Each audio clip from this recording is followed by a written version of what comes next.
Hello there, thanks for tuning in. Jeff here with the Bigshooterist channel. Today we're going to discuss AK variants. Not what's on the outside, but what's on the inside. We're going to talk about the difference between stamped receivers and milled receivers. Stick around.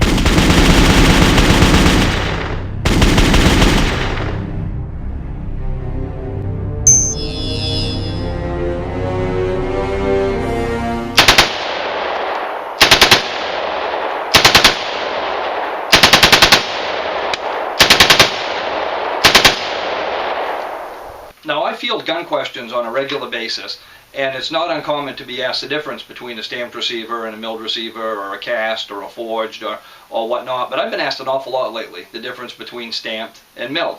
Enough so that I started inquiring as to why, and it seems that some folks have been taking, I don't know, we'll call them creative liberties with their advertising, and claiming that some of the stamped receivers are actually milled because there are a few milling processes that go into making the parts. And today we're going to clear it up for you, so when you're looking at an AK, you know exactly what it is, milled or stamped. So let's start at the beginning. This is a stamped receiver gun. It was manufactured by Arsenal. Very nice gun, very nice quality gun. But before you can get to this, you have to start with this. This is a stamped receiver, all folded up and ready to go. You can see that it started life as a single stamping, and it was folded and drilled and had some rails welded in and some structural supports, and this is a stamped receiver. This is a milled receiver AK, also made by Arsenal, also very nice quality. But like the other one, before you get to this point, you have to start with the receiver. This is a milled receiver before being milled. This is actually a forging before the milling takes place, and it's turned into an Arsenal receiver. Very heavy, one solid piece of steel. The milling process adds the rails and all the cuts, and it's one piece. There's nothing welded in afterwards.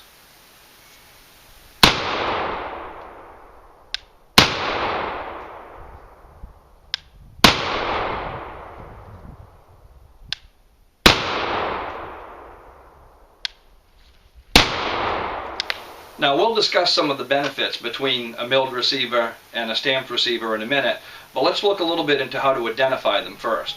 There are a couple outward marks on each receiver that will help you greatly. With the stamped receiver, you're going to typically see two dimples, one on each side, just above the mag well, and that's to hold the magazine in tight. There will also be several spot welds on the side where the rails are welded in. Here we can see the spot welds, and the dimples are very pronounced, very small, and they're above the magazine well. This is a stamped receiver. Another telltale sign of the stamped receiver are these rivets towards the rear trunnion area. On a milled receiver, they don't exist. I'll show you a close-up of the stamped receiver. These rivets right here. Some telltale signs of a milled receiver will typically be these big, long lightning grooves just above the mag well and a little bit to the front. And you'll also notice a lack of rivets towards the rear trunnion.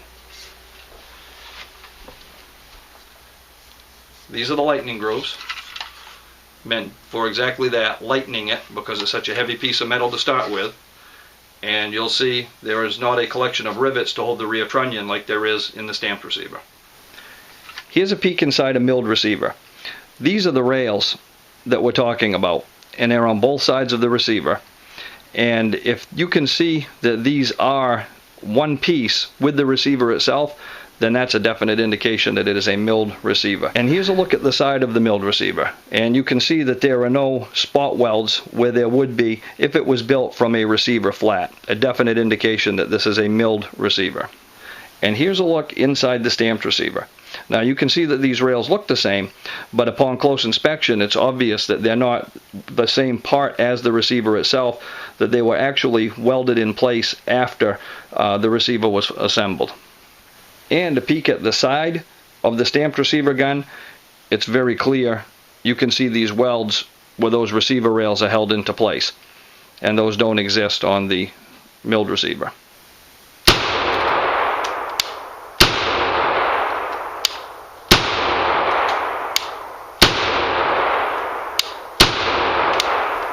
One mistake that you don't want to make is looking just for rivets to determine whether it is stamped or milled. If you look at the bottom of the gun, the way the trigger guard is secured is with rivets. 4 rivets just behind the magazine well. This is the milled receiver, and it looks just like it does on the stamped receiver. Here are the rivets, and they look the same on the stamped, so you don't want to confuse that with it being a stamped receiver and not a milled receiver. Now, what are some of the pluses and minuses of the stamped or of the milled? There are a few of each. Supposedly, in the military arms manufacturing community, it seems to be believed that the milled receiver guns are a little more accurate, and that's probably because of the tighter tolerances during the milling process. It's also believed for some reason, and I haven't quite figured this one out yet, though I'm going to take a guess, it's claimed that the stamped receiver guns have a little more longevity than the milled receiver guns. And I'm guessing that's because the rails are put in separately, and if there's a heavy amount of wear, they can be replaced, as where with the milled receiver gun, they're actually part of the receiver itself. But I'm going to have to do some more research on that one. If you know the answer, drop it in the comment box. The stamped receiver guns are typically lighter, for obvious reasons. The milled receivers have such a heavy piece of steel to begin with that they're much heavier, and some people see that as an advantage for stability. Others see it as a disadvantage because if it's something that you have to carry, ounces of pounds, and so that goes both ways. People enjoy the milled receivers and the stamped receivers. They're split about even on the weight.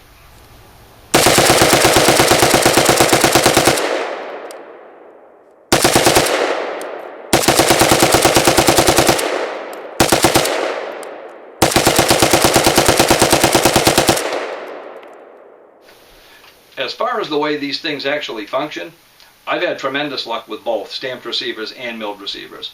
I've put some of these things through the ringer, and they've withstood punishment that I never ever expected that they would withstand. And it's just a good design, and I think that if you get an AK variant, regardless of whether it's stamped or milled, you're going to be happy with it as long as it's from a reputable manufacturer to begin with. Now, this is a stamped receiver gun. It's an AK that I built, and it's based off a no-DAC spud receiver. I've had very good luck with the no-DAC spud stamped receivers. And that's something that you want to be cautious of as a purchaser of an AK, is you want to find out who put this gun together, who assembled it. For guns that are factory, I've had great luck with Arsenals, I've had great luck with Krebs. For guns that are built on others' receivers, I've had some Ohio Ordnance guns that are great, I've had some Vector guns that have run great, and I've had some in-range guns that have been fantastic too. If you're going to buy an AK variant and you have your heart set on a stamped receiver or a milled receiver, at this point you already know what to look for. If you would just like to have an AK variant and don't really care, all I would say is watch out for the manufacturer or the builder. Make sure that it's somebody reputable. If it's not somebody that you recognize, try the gun out before you purchase it. Because if there are any tolerances that are off in here greatly, you could inherit a problem, and I've seen my share of those too. So I know this video has been a little bit wordy, a little less shooting, a little more talking, quite the opposite of the shut up and shoot that you usually tell me to do. And I'm with you on that. I'd rather shoot than I would run my mouth. But this is a topic that's important and a lot of people have asked about. So I hope that you enjoyed the video. If you did, please share it with your friends and subscribe to the channel. And until next time, have fun and be safe.